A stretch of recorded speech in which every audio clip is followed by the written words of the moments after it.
What's up, closers and entrepreneurs? This is Tryson Jones coming at you again for another version of Final Thought Friday.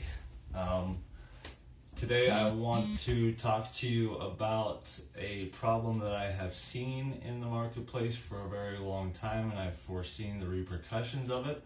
And now that ball's starting to roll downhill.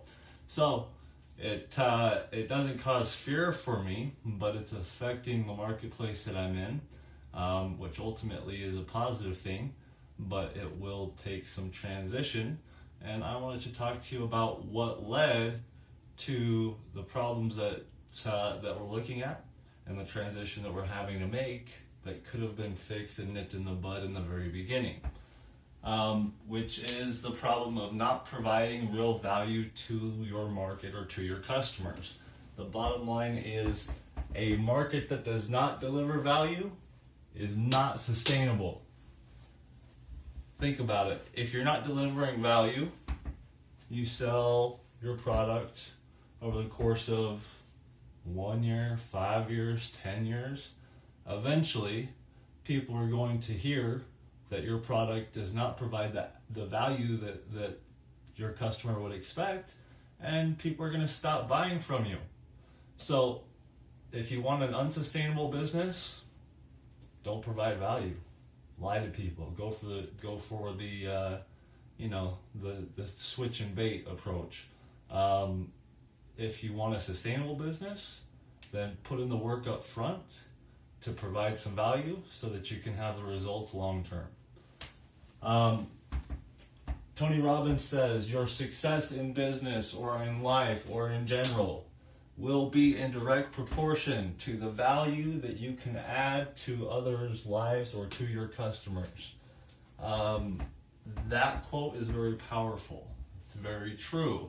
We all know the more people you can help create success for, the more successful you become. It's a law. It's by proxy. It's by nature. Who knows what controls that or who controls that? I don't really care. I just know that it works because I've seen it to work. So, don't be a lazy MFer. Bottom line is business takes work. Sales takes work. Life takes work. Work takes work. Maintaining your car takes work. Everything takes work.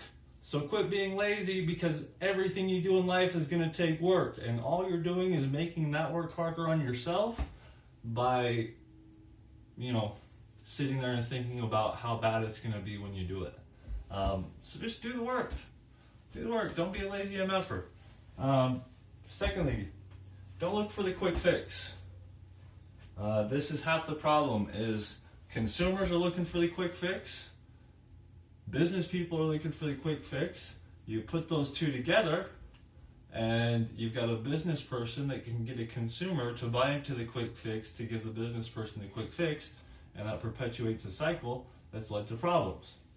So, I guess what I ask of the bizop world, of the coaching world, of the education world as far as business goes, is don't take advantage of those that have a need or that are looking for instant gratification.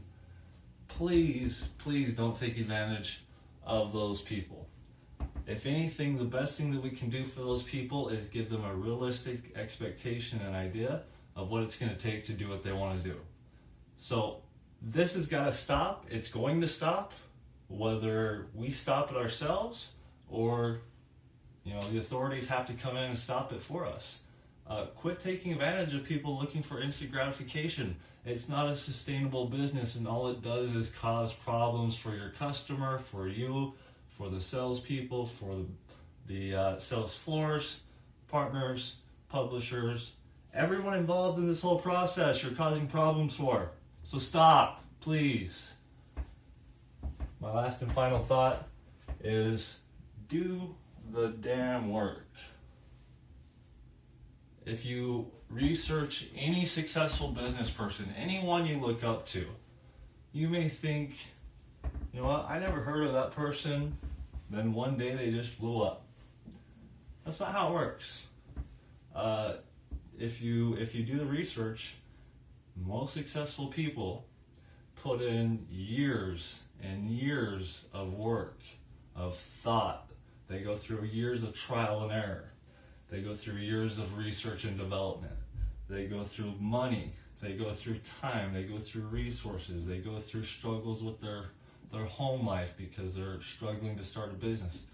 They sacrifice all these things so that finally one day when they figure it out, they're able to go out there and start making money, become an authority in their marketplace, and you see them as a success.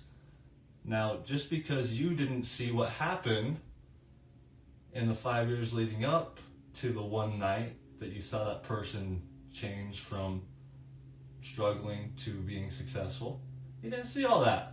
But I promise it's there. For some people it's 1 year. For some people it's 10 years.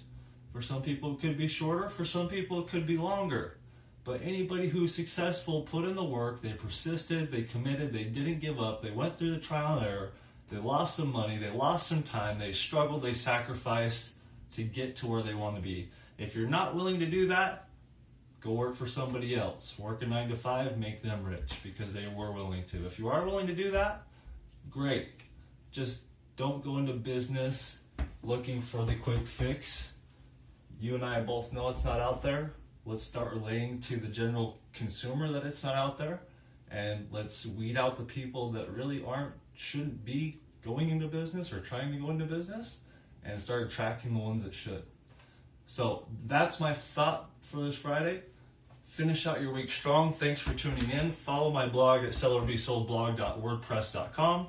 Follow me on Facebook at facebook.com/hustlersnonanonymous. Follow me on Instagram and Twitter at No Limit Business. And we will see you guys soon.